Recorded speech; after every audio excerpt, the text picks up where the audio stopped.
Music is the universal language of mankind.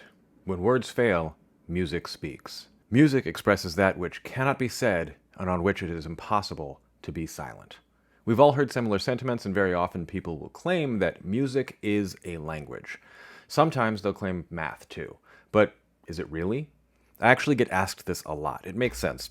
Linguist, language expert, so why not ask? I also am a jazz musician and did that full time for just shy of a decade, so it's not just in my wheelhouse, it's the entire wheelhouse. Aside from being asked, I also just get told it a lot. When you're an expert on something, people love to explain that thing to you based on feelings and vibes and little to no research or reflection.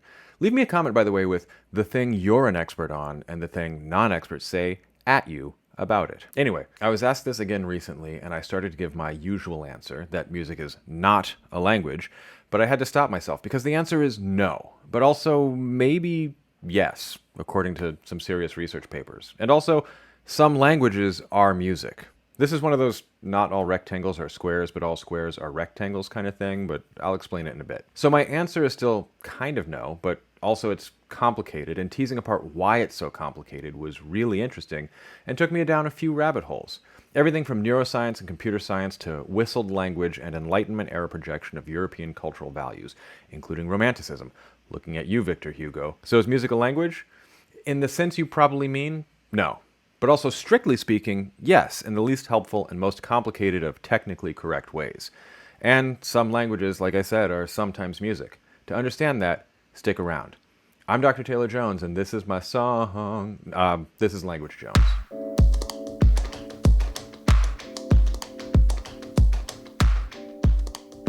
Okay, so we have to define language, define music, and then figure out an answer to our question. Easy. Language. Let's put some restrictions on this. Natural human language, that's better, is a combination of vocabulary and grammar. That's structure that determines how the vocabulary fits together and, means things. Vocabulary is one of those words that seems like we know what it means when we hear it. We do not. So in this sense, vocabulary isn't necessarily a list of words, like dog and dogs and dog-like and doggone. Are all those different words? Dog and dogs? It might be easier to have dog as one word. Dog. And then, that plural S is a vocabulary item.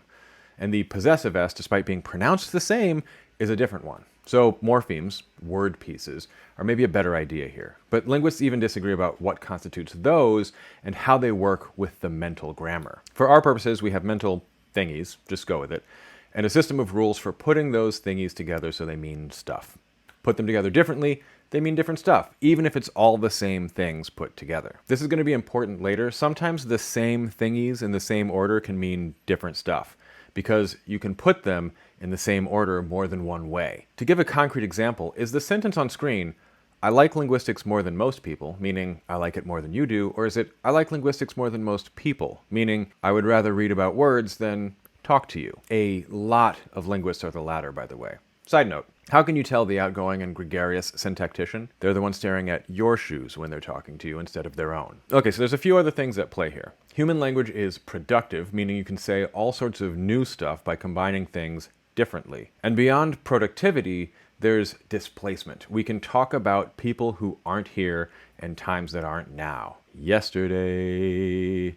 I don't want a copyright strike, so let me stop that. Lastly, you might ask, where do we process language in the brain? That's the Broca's and Wernicke's area. Damage to the Broca's area, and you can't communicate anything despite having a rich internal life. You just say, don't know, or something.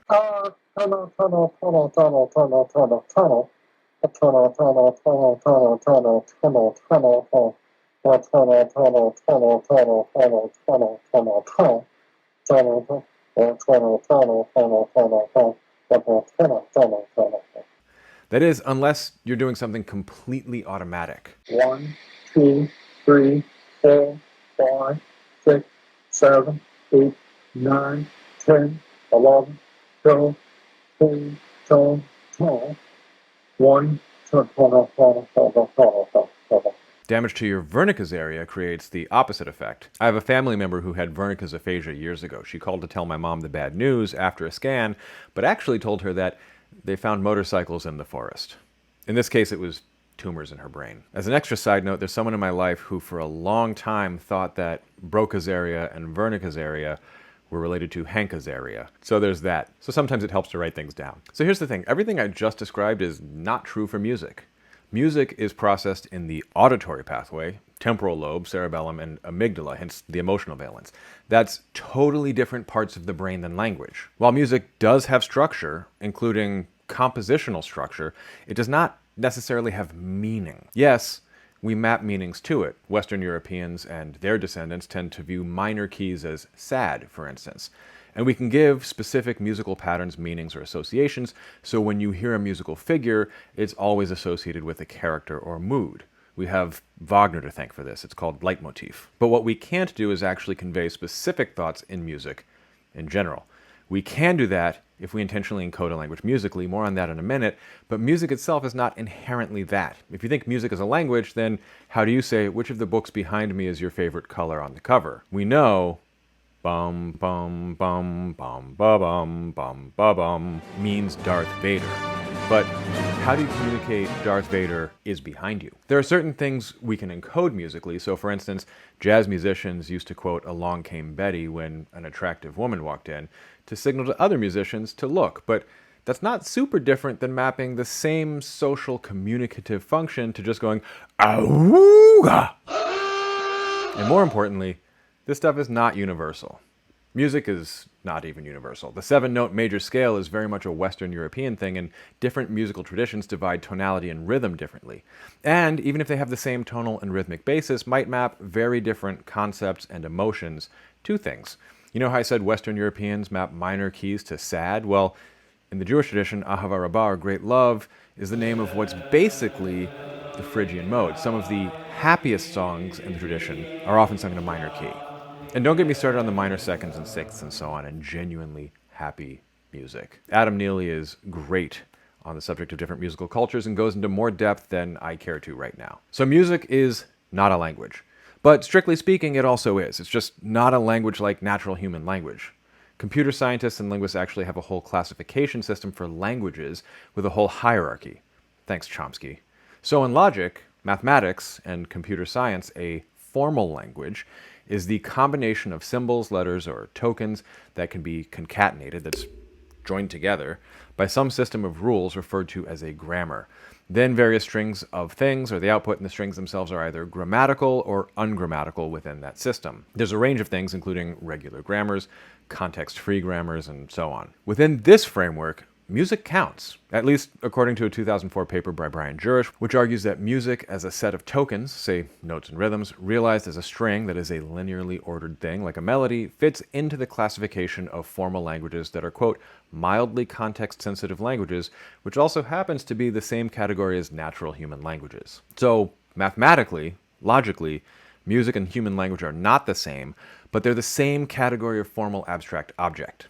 So music is a language, but not in the way we mean when we usually talk about human language, because human language is just one subset of a category of language in a strictly technical sense, and music is a totally different thing, but it can be mathematically modeled with equivalent structures. Is that what anybody actually means when they ask that question? Okay, so here's the cool part, and this probably deserves its own video. Some languages are music. What I mean by that is that some languages can be actually encoded musically or in a way that seems like music to us. For instance, whistled languages. It's probably better to talk about whistled modalities, meaning you can speak the language or you can whistle it, or play it on a clarinet. There are thought to be around 80 such languages, and they fall into two categories, tonal and non-tonal languages. Tonal languages, you can already kind of see how that could work, especially if tones are doing a lot of the heavy lifting and regular phonological segments are doing less. But my favorite is a non-tonal whistled language. Perhaps you've heard of it. It's called Spanish. Well, technically the whistly version is called Silbo Gomero, but it's encoding Spanish into whistles. And I just learned how they do it, and it is a trip. So first, they whistle the vowels. Spanish has a 5-vowel system, so they have 5 pitches. Easy. Done. Not so fast. Wa-o, a-o, e-a-o, o-o, e-o, we-e, e-e-o? No, that doesn't work. So how can you make it work? Well, this is where things get absolutely wild. When we speak, when we make vowels, the position of our tongue in our mouths and the configuration of our lips, rounded or not, determines what we hear. We blow air out of our mouths, out of our lungs, vibrate our vocal cords when doing so, and the shape of our mouth creates resonances that are stronger than others. So the air we're blowing out creates transverse waves in air or water or whatever medium, and then we feel those pressure waves in our eardrums and convert it to the mental object of a vowel. The air waves are complex periodic waves. You can do what's called a Fourier transform of a complex periodic wave to break it down into its simple wave components. We're in like college physics now, by the way. Some of those components, the resonances, are louder than others. Starting in the 1940s, linguists learned that breaking vowels down into their components resulted in some really clear information that corresponded pretty well to the pitch of your voice, the height of your tongue, the frontness or backness of your tongue, and the rounding of your lips. These are formants, and I just described F0, the pitch, through F3. Oh, and they declassified this after World War II, so we can all benefit from it. Why am I telling you this? Because it gets weirder. If you take a moment and reflect, you'll confirm that P, T, and K are kind of the absence of sound. That is, the airflow is completely obstructed and your vocal cords aren't moving. So how can we tell the difference? Well, they affect the formants of the vowels around them. So the formants can tell us what a vowel is, but they get tugged up or down a little bit depending on whether airflow is blocked at your velum, at your teeth, at your lips.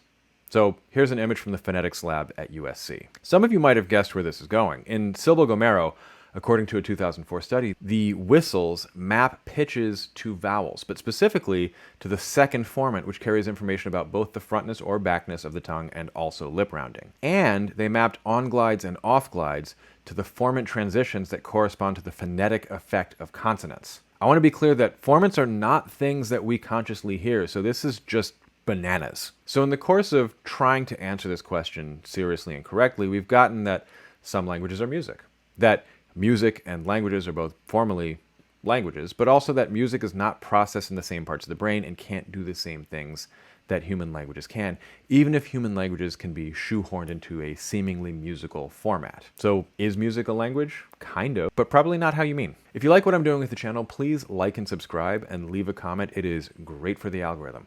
Feel free to whistle it if you want. If you'd like to support the channel, I have a Patreon at www.patreon.com/languagejones, but you can also support the channel right here on YouTube with super thanks and super chat. Special thanks to all my patrons, by the way. I have more content on the way, including the language of slurs and politeness, breakdowns of different accents, language learning live streams, and more. But if I'm being honest, I'm way off schedule in terms of topics, so if something new and shiny catches my eye, I'll probably make a video about that first. If you liked this video, check out some of my others. YouTube thinks that you'll enjoy this one based on your viewing history. Until next time, stay curious and happy learning.